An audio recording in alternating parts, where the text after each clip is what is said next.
আসসালামু আলাইকুম। আমি আরিফুল ইসলাম আছি আপনাদের সাথে। অবশেষে কিন্তু শিক্ষক বদলি ব্যবস্থাপনার যে মূল ওয়েবসাইট, সেই ওয়েবসাইটটি কিন্তু ওপেন করে দেওয়া হয়েছে।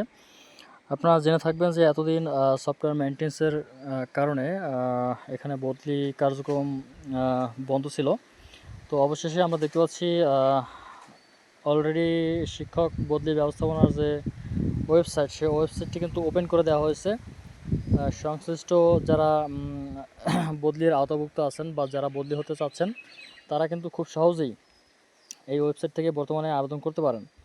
এবং আবেদন করার সময় সম্পূর্ণ বিষয়বস্তু দেখে ভালো করে বুঝে শুনে তারপর আবেদন করবেন। কারণ একজন শিক্ষক তার লাইফে 3 বার বদলির জন্য আবেদন করতে পারবেন। এবং প্রথমবার বদলির আবেদন করার পরে যেই প্রতিষ্ঠানে বদলি হবেন, সেখানে কিন্তু তার 2 বছর আসলে সেখানে চাকরি করতে হবে। এরপরে কিন্তু সে 2 বছর অতিবাহিত হওয়ার পরে এবং 2 বছর অতিবাহিত হওয়ার পরে সে অন্য প্রতিষ্ঠানে আবার বদলির জন্য আবেদন করতে পারবেন। তো সেক্ষেত্রে খুব সতর্কতার সাথে আপনাকে আবেদন করতে হবে। এবং দেখতে পাচ্ছেন সিস্টেম প্রবেশের জন্য এখানে ইউজার নেম এবং পাসওয়ার্ড দিয়ে আবেদন করবেন। আপনার যে প্রতিষ্ঠান প্রধান আছে তা প্রতিষ্ঠান প্রধানের যে প্রতিষ্ঠানের নামে যে সিমটি ব্যবহার করে, সেই সিমের মাধ্যমে এই ইউজার আইডি এবং পাসওয়ার্ড প্রেরণ করা হয়। এবং অবশ্যই এখানে সংশ্লিষ্ট যে প্রতিষ্ঠান, যেই প্রতিষ্ঠানে কর্মরত আছেন, সেই প্রতিষ্ঠান প্রধানের নিকট থেকে ইউজার আইডি পাসওয়ার্ড সংগ্রহ করে প্রতিষ্ঠানের মাধ্যমে আপনাকে আবেদনটি করতে হবে। তো সেক্ষেত্রে একটি আবেদন করার সময় অবশ্যই সম্পূর্ণ বিষয়বস্তুগুলো ভালোভাবে দেখে শুনে বুঝে তারপর আবেদন করবেন। আবেদন কার্যক্রম প্রায় অনেক দিন বন্ধ ছিল। টেলিটকের যে ওয়েবসাইট, এই শিক্ষক বদলি ব্যবস্থাপনার যে ওয়েবসাইটটি মূলত টেলিটক কর্তৃপক্ষ এটাকে নিয়ন্ত্রণ করে। সেক্ষেত্রে তাদের ওয়েবসাইট মেনটেন্যান্সের জন্য কিছুদিন এই কার্যক্রম বন্ধ ছিল।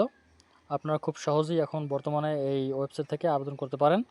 এবং আবেদনের সময় কী লাগবে অবশ্যই আপনারা জানেন। তারপরও এ সম্পর্কে আমার অনেক ভিডিও দেওয়া আছে, চাইলে আপনারা চ্যানেল থেকে দেখে নিতে পারেন। এবং যারা চ্যানেলে নতুন আছেন তারা অবশ্যই চ্যানেলটি সাবস্ক্রাইব করে রাখবেন। ভিডিওটি বেশি বেশি করে শেয়ার করে দেবেন, কারণ বদলি ব্যবস্থাপনা সম্পর্কে যত গুরুত্বপূর্ণ তথ্য আছে সব তথ্যগুলো কিন্তু এই চ্যানেলে আপলোড করা হয়। সেক্ষেত্রে অবশ্যই আপনারা প্রতিনিয়ত আপডেট পাওয়ার জন্য চ্যানেলটি সাবস্ক্রাইব করে রাখতে পারেন।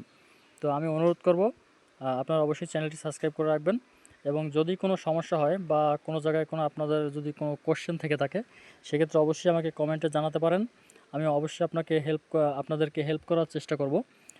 তো অবশেষে শিক্ষক ব্যবস্থাপনার যে বদলির যে ওয়েবসাইট, সেই ওয়েবসাইটটি উন্মুক্ত। এই তথ্যটি দেওয়ার জন্য আসলে মূলত ভিডিওটি তৈরি করা। ভিডিওটি ভালো লাগলে অবশ্যই লাইক করবেন, কমেন্ট করবেন এবং শেয়ার করে দেবেন। যারা চ্যানেলে নতুন আছেন তারা চ্যানেলটি অবশ্যই সাবস্ক্রাইব করে রাখবেন প্রতিনিয়ত নতুন নতুন ভিডিও পাওয়ার জন্য। ধন্যবাদ সবাইকে। আসসালামু আলাইকুম।